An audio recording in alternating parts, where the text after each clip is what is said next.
मगध नरेश जरासंध महाभारत काल का एक अत्यंत शक्तिशाली और क्रूर राजा था। उसका जन्म, उसका नाम और उसकी मृत्यु तीनों ही बड़े रहस्यों और अनोखी घटनाओं से जुड़े हैं। यहाँ जरासंध के जीवन का संपूर्ण वृत्तांत दिया गया है। 1. जन्म का रहस्य। 2 टुकड़ों में जन्म। जरासंध के पिता का नाम बृहद्रथ था, जो मगध के राजा थे। उनकी 2 पत्नियां थीं, लेकिन काफी समय तक उनकी कोई संतान नहीं हुई। ऋषि का आशीर्वाद। राजा एक बार ऋषि चंड कौशिक के पास गए। ऋषि ने उन्हें एक दिव्य आम दिया और कहा कि इसे अपनी पत्नी को खिला देना। आम का बंटवारा।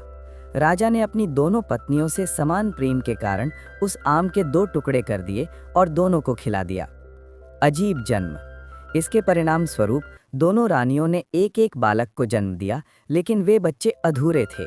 दोनों रानियों ने आधे आधे शरीर वाले बच्चों को जन्म दिया, बायां हिस्सा और दायां हिस्सा। त्याग। डरी हुई रानियों ने उन मांस के लोथड़ों को बाहर फेंकवा दिया। 2. नाम का रहस्य। जरा राक्षसी का मिलन।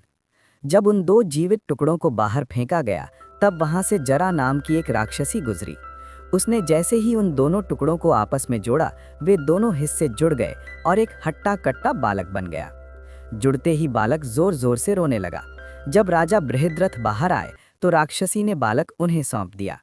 जरासंध नाम। चूंकि इसे जरा नाम की राक्षसी ने संधित यानी जोड़ा था, इसलिए इसका नाम जरासंध पड़ा। 3. जीवन और कृष्ण से शत्रुता। जरासंध बहुत बलशाली था। उसकी 2 बेटियां थीं, अस्ति और प्राप्ति, जिनका विवाह मथुरा के राजा कंस से हुआ था। जब भगवान कृष्ण ने कंस का वध किया तो जरासंध उसका कट्टर शत्रु बन गया। उसने मथुरा पर 17 बार आक्रमण किया, लेकिन हर बार पराजित हुआ। अंततः कृष्ण को मथुरा छोड़कर द्वारका बसना पड़ा, जिसके कारण उन्हें रण छोड़ भी कहा गया। जरासंध ने 86 राजाओं को बंदी बना रखा था और वो 100 राजाओं की बलि देकर चक्रवर्ती सम्राट बनना चाहता था। 4. मृत्यु का रहस्य। मल्ल युद्ध और अंत। पांडवों के राजसूय यज्ञ के मार्ग में जरासंध सबसे बड़ी बाधा था। इसलिए भगवान कृष्ण, भीम और अर्जुन ब्राह्मणों का भेष धरकर जरासंध के पास पहुंचे। मल्ल युद्ध। कृष्ण ने जरासंध को द्वंद्व युद्ध की चुनौती दी। जरासंध ने भीम को चुना। भीम और जरासंध का युद्ध। ये युद्ध 27 दिनों तक चलता रहा। भीम जब भी जरासंध के शरीर को बीच से फाड़कर फेंकते, उसके दोनों हिस्से दोबारा जुड़ जाते, जन्म के वरदान के कारण। कृष्ण का संकेत। भीम थकने लगे थे। तब कृष्ण ने एक तिनका उठाया, उसे बीच से चीरा और दोनों हिस्सों को विपरीत दिशाओं, बाएं को दाईं ओर और दाएं को बाईं ओर फेंक दिया। अंतिम प्रहार। भीम समझ गए। उन्होंने जरासंध को उठाकर बीच से चीर दिया और उसके शरीर के बाएं हिस्से को दाईं तरफ और दाएं हिस्से को बाईं तरफ फेंक दिया।